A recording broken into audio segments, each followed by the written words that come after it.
موسم کی تازہ ترین صورتحال کے حوالے سے آپ کو اپڈیٹ کریں۔ شدید بارشوں اور اربن فلڈنگ کا الرٹ جاری کر دیا گیا، جس میں ندی نالوں میں طغیانی کا خطرہ ظاہر کیا گیا ہے۔ آپ کو بتائیں کہ NDMA نے 10 جولائی تک شدید بارشوں اور سیلابی صورتحال کا الرٹ جاری کر دیا۔ دریائے سندھ، کابل، چناب، جہلم میں پانی کی سطح میں اضافہ متوقع ہے۔ تربیلا، کالا باغ، چشمہ، تونسا پر نچلے درجے کے سیلاب کا خدشہ ظاہر کیا گیا۔ NDMA کا یہ کہنا تھا کہ دریائے چناب پر مرالہ اور خانکی، دریائے جہلم پر منگلا کے مقام پر سیلاب کا امکان ہے، جبکہ نوشہرہ، سوات کے ندی نالوں میں طغیانی کا خطرہ ہے۔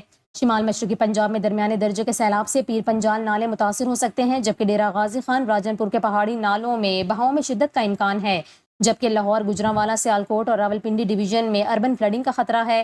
اس کے علاوہ بلوچستان کے اضلاع جھلمکسی، سبی، قلعہ سیف اللہ، یوب اور موسیٰ خیل میں بھی خطرہ ہے، جبکہ گلگت بلتستان کے مختلف علاقوں اور متعدد ندی نالوں میں بھی طغیانی کا خدشہ ہے۔ آپ کو بتائیں کہ NDMA کی جانب سے کہا گیا کہ ندی نالوں، پلوں اور پانی میں ڈوبی سڑکوں سے گزرنے سے گریز کریں، نشیبی علاقوں کے مکین قیمتی اشیاء اور مویشی محفوظ مقامات پر منتقل کریں، ساتھ ہی متعلقہ ادارے فوری نکاسی آپ کے لیے مشینری تیار رکھیں۔